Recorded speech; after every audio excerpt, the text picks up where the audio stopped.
atrocities have been fanned into flame by the winds of freedom. Terrorism in the 21st century is an international industry.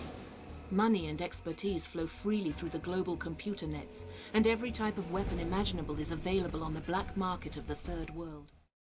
Rainbow Six was released in 1998, a time when there weren't more Tom Clancy tie-ins than you could shake a stick at. And trust me, it would have to be a very, very big stick.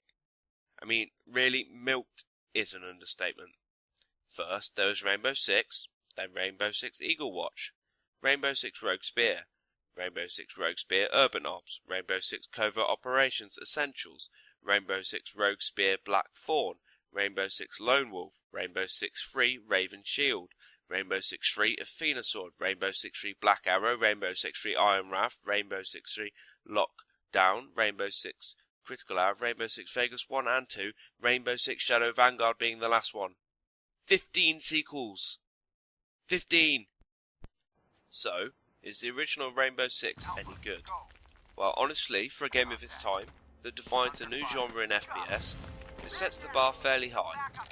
This is surprising, not just because it's the first title in the series, but because it's also a licensed tie-in to Tom Clancy's inaugural Rainbow Six novel. Hell, Tom Clancy even founded Red Storm Entertainment, the creators of the game. The game takes the idea of tactical shooter and runs with it to the moon. Each level begins with a multi-layered blueprint of the mission area. After selecting your team and equipment for them, you split them into up to 4 squads and place waypoints for them to follow. At this point, you can easily spend 15 minutes of game time setting up an intricate plan. The waypoints aren't just movement orders. Each point can contain a plethora of instructions for the Rainbow team to follow. You can specify a squad to wait at a waypoint until one of 4 reusable go codes are given. They can breach a door with explosives, flashbang, or frag grenade a room. On top of this, you can specify the speed and manner they move between the points, and how they will engage the enemy, if at all, while moving or waiting. Setting up an intricate, synchronized plan is incredibly enjoyable, for the same reason that I love Frozen Synapse. Deep thought goes into the placement of every single waypoint. The lives of your friends hang in the balance. There's a sense of strangely mischievous glee every time you select execute, carrying out the clean, cold and methodical plan that deep down every man wants to be a part of. Unfortunately, this is where Rainbow Six falls on its face. The AI follows waypoints well, sometimes almost too well. They run into the scenery until they can bump map its way around obstacles that often don't even appear on the tactical map. This is bad enough.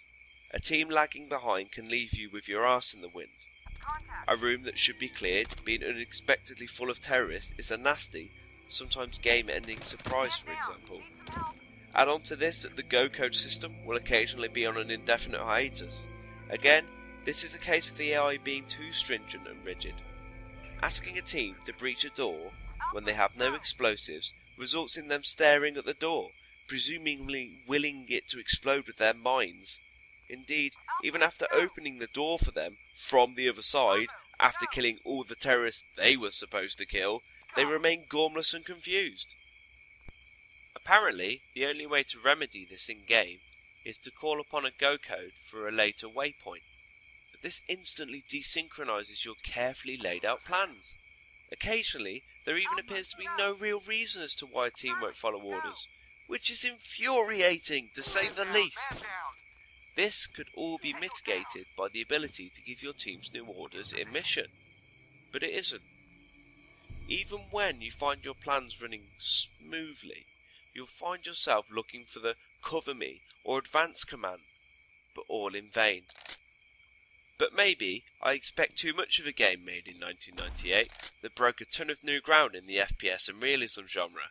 When your plans actually do come to fruition and your radio hisses with calls of "in position" and "tango down," the magic of being a leader of an elite super secret strike team returns, and it makes it all so worthwhile. The gunplay itself is well designed, and Rainbow Six is one of the few games in which I don't feel like a massive wuss when I leave auto aim on. You literally have seconds to react when spotted by a tango, and you die almost instantly from one shot. Far from a bad thing, this only serves to make missions more tense and further increase the importance of a cautious, considered attack plan. Graphically, as to be expected, it's dated, and the developers have put no effort to hide the fact that you're boxed in. For instance, in the second mission, it's painfully obvious that the entire theatre of operation is a perfectly rectangular jungle clearing. Each team member that you work with has particular skills, a name and a different portrait, but in game all their faces look exactly the same, wooden, flat and uninteresting.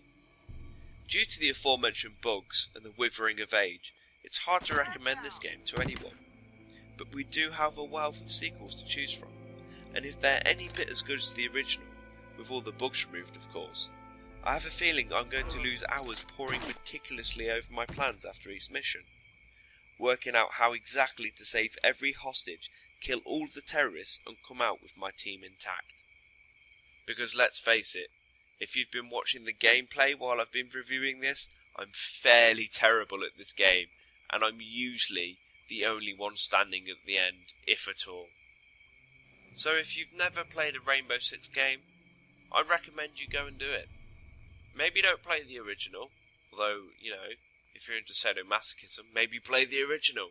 But seriously, go and play a Rainbow Six game. You at least owe it to your gaming education to do so. It is a fantastic series.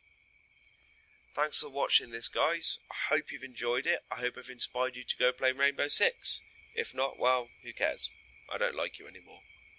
But seriously, thanks for watching, and stay tuned for number 93 in the Top 100 Retro series, which will be Quake 2. Kind of. Maybe. Anyway, this has been Westloar. Over and out.